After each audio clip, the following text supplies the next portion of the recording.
Shalom, selamat pagi Bapak Ibu Saudara yang dikasihi dalam Tuhan. Apa kabar? Jumpa lagi dalam acara Embun Surgawi. Pagi hari ini Bapak Ibu, kita akan merenungkan firman Tuhan. Namun sebelum daripada itu saya mengajak kita untuk berdoa. Bapak, kami mengucap syukur untuk pagi hari ini. Kami diberi kesempatan untuk merenungkan firman Tuhan. Berkati kami sehingga ketika kami belajar kami mengerti dan kami melakukan dalam kehidupan kami sehari-hari. Terpujilah nama Tuhan, di dalam nama Yesus kami sudah berdoa. Haleluya, amin. Ada seorang tukang, karena sudah lama bekerja dengan sang pemborong atau bosnya.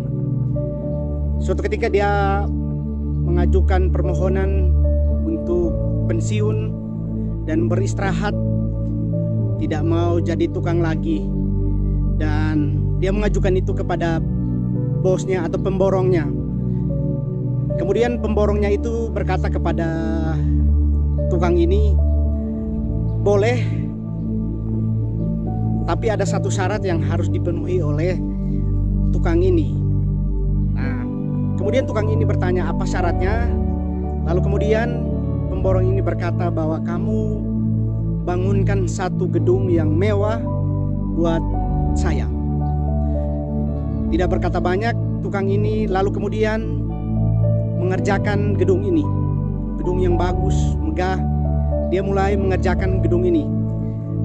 Karena terburu-buru, waktu yang mepet, dan mungkin karena dia merasa bahwa ini adalah kerjaan terakhir, akhirnya rumah ini dia kerjakan secara asal-asalan.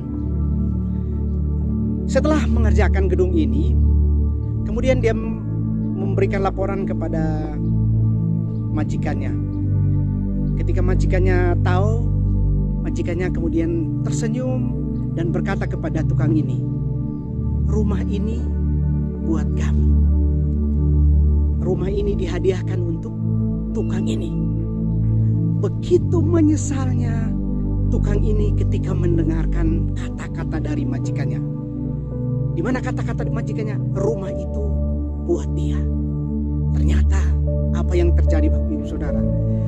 Dia mengerjakan rumah itu dengan asal-asalan.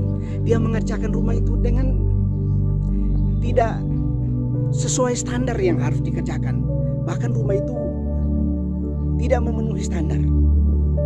Bapak Ibu Saudara, dalam kehidupan kita sehari-hari, kita sering diperhadapkan dengan hal-hal seperti itu. Kita sering dihadapkan dengan berbagai macam pilihan, baik itu dalam pekerjaan kita, dalam pelayanan kita. Apakah kita melakukan itu dengan sungguh-sungguh, atau kita melakukan itu hanya dengan setengah-setengah? Kita melakukan itu dengan separuh hati kita, separuh jiwa kita. Padahal yang Tuhan mau, kita lakukan itu dengan sepenuh hati, sepenuh jiwa kita. Kita lakukan semua yang kita lakukan untuk Tuhan. Jangan kita berpikir bahwa kita melakukan pekerjaan kita itu untuk menyenangkan manusia. Jadi kita asal-asalan bekerja. Kita mengerjakan pelayanan kita itu hanya sekedar memenuhi persyaratan untuk kita menjadi seorang pelayan. Tidak Bapak Ibu Saudara. Segala sesuatu yang kita lakukan, lakukanlah dengan sepenuh hati. Seperti untuk Tuhan. Sama seperti firman Tuhan yang terambil dari 1 Kolose 3 ayat 23. Saya bacakan untuk kita.